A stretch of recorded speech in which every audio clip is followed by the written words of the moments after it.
Do you guys remember the good old days when 15-inch laptops were considered to be by far the most popular choice for a laptop size? Well, those days are pretty much gone now. However, Dell continues making the Inspiron 15 as it is still one of their most popular laptops globally. With that said, today we have the latest iteration of the Inspiron 15 rocking Intel's 13th generation i7-1355U series processor. We have 16GB of slightly dated DDR4 memory, a fairly large 1TB SSD. We also have Intel's integrated Iris Xe graphics. Additionally, we have Wi-Fi 6 and Bluetooth 5 standards on board. And as I mentioned already, this is a 15-inch laptop. Today we're going to see if this mid-range laptop still has what it takes to compete in the ever so niche 15-inch market. I don't know if niche is the right term, it's still a pretty popular size. But again, the point being that we're going to see if Dell puts the same effort in their 15-inch laptops as they do in some of their other sizes. So let's get into it.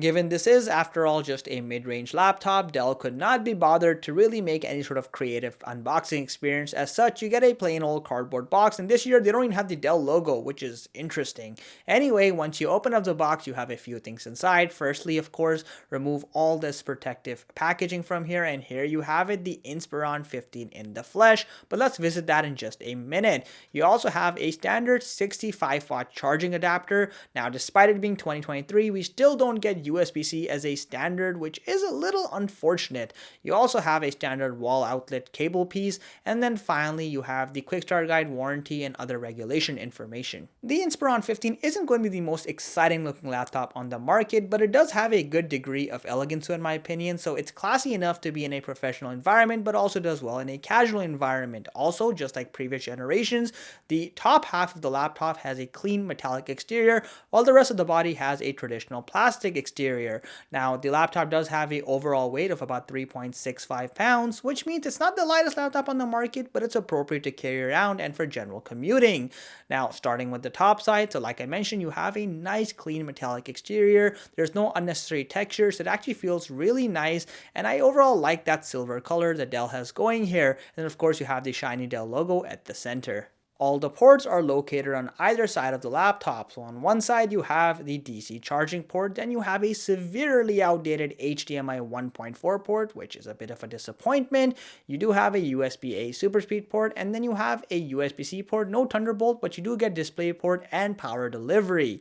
Now on the other side, again, you have the good old headphone jack, another USB-A super speed port, and then to my pleasant surprise, a full-sized SD card reader. Thank you, Dell. A lot of other manufacturers give you a micro SD card reader, which is literally the most useless thing you can do. It's got like half the compatibility, so kudos on that. On the bottom side of this laptop, again, you have a standard plastic finishing, which is okay. What's concerning is that extremely narrow air intake vent, which has thermal implications, which we'll talk about later on. You also do have two bottom firing speakers, one located on either side. They are pretty subtle, but they are bottom firing nonetheless.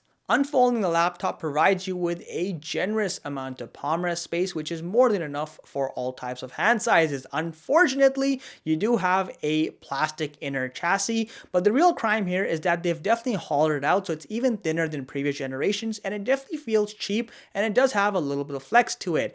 At the center, again, you do have a plastic surface trackpad that's not any better or worse than previous generations, so you do have some tactility, but a noticeable amount of flex as well. It's fine for general productivity, but you may want to use a mouse for more serious stuff. Now, these remarks kind of carry over to the keyboard as well. So on one side, you have nice large keycaps. They're easy to read. The font size is nice as well. The keyboard is also fully backlit with multiple brightness settings. You have a built-in 10 keypad, though you don't get a built-in fingerprint sensor, unfortunately. But overall, it's a good layout. Now, as far as the typing quality goes, while you do have a decent amount of key travel and the tactility isn't bad, because of how thin the plastic layer beneath it is, there is an insane amount of flex towards the center of this keyboard, and it just really takes away from a high quality experience that would have been nice if Dell didn't cheap out there. So that's definitely a little bit of an area where they dropped the ball. Directly past the keyboard, you have the one and only heat exhaust vent on this machine, and it's located in the worst spot possible, right beneath the LCD display. This has huge potential long-term implications. All that heat buildup does have the potential to damage your LCD screen. Dell is well aware of this issue. They've been doing this for years, and they just refuse to re-engineer the design because they're probably cutting corners, and it's honestly a shameful move on their part, and one that's worth calling out. Now, on the other hand, the hinge quality is pretty good. In fact, it's improved a little bit, so it is more sturdy this year. There's less wobble, and it's pretty good. Again, display fitting, not bad. So you have a fairly thin chin at the bottom. It is a little notable, but not too bad. And then you'll notice you have nice and narrow bezels on either side within modern day standards. And then at the top, the forehead is fairly thin as well, so not too bad. And you also have a nice full HD webcam here that does decent across various lighting settings, so not bad all things considered. The display here is more or less the same as the last generation, so you have a full HD or 1080p resolution, a 16:9 aspect ratio. It is a IPS panel with a base 60Hz refresh rate. It's also worth noting you only have a peak brightness of just 250 nits, which frankly is disappointing again because it won't do really well in brighter settings. Thankfully, it is a matte finish, so that does help a little bit from an anti-glare perspective. And also as an added bonus, they include a built-in touchscreen, which I honestly wasn't expecting at this level, so that's nice to have.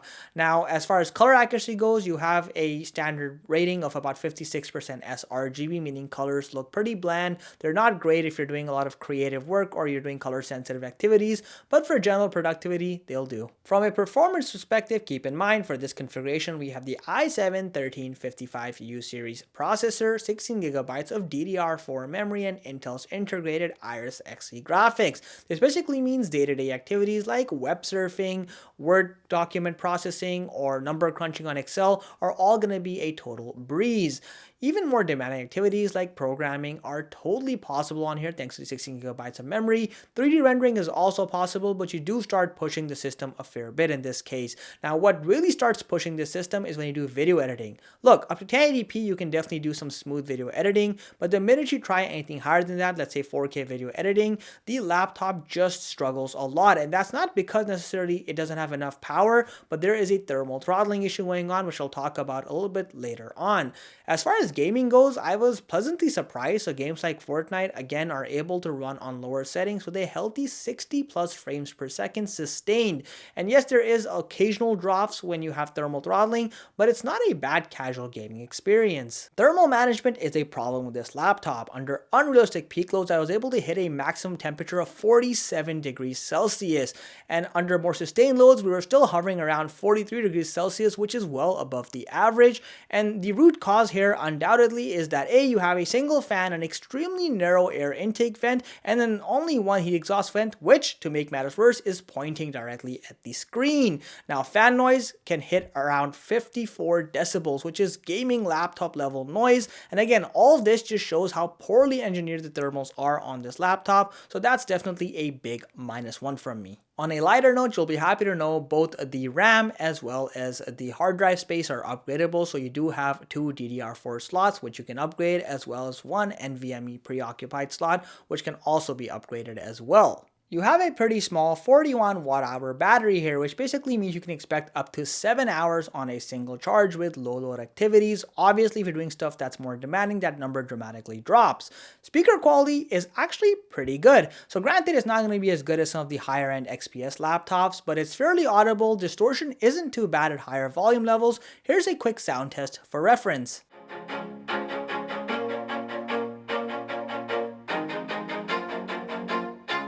Always do it on my own, so I gotta get through it. And the only thing I know is to love what I'm doing. Never give up, never slow, till I finally prove it. Never listen to the no's, I just wanna keep moving. With a starting price of $900 for the lesser i5 configuration and going all the way up to $1,150 for the top configuration we have here, the Inspiron 15 is definitely well into mid-range category. And if I'm being honest, it definitely has some value, but I don't think this is Dell's best job on their laptop. So yes, you do get a nice clean modern design. You also have a decent amount of IO ports, though with some dated standards, and you also have a nice full HD webcam. But then on the other side, Dell just made far too many compromises. The more narrowed down or thinner plastic, for example, combined with a mediocre keyboard and just a horrible thermal design, which has been a problem for years and still not being addressed, are things that just make me feel like Dell doesn't really care enough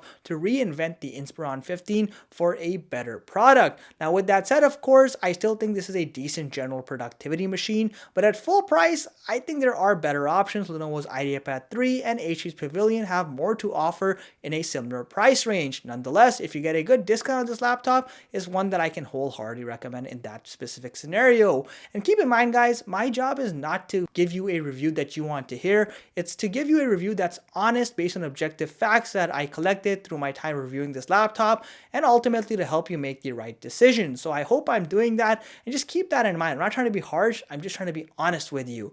Now, as always, if you enjoyed the content, please consider subscribing to this channel and liking this video. These videos take a ton of time and effort to make, and you can show your support by doing those activities. Thanks again for watching. Catch you in the next one.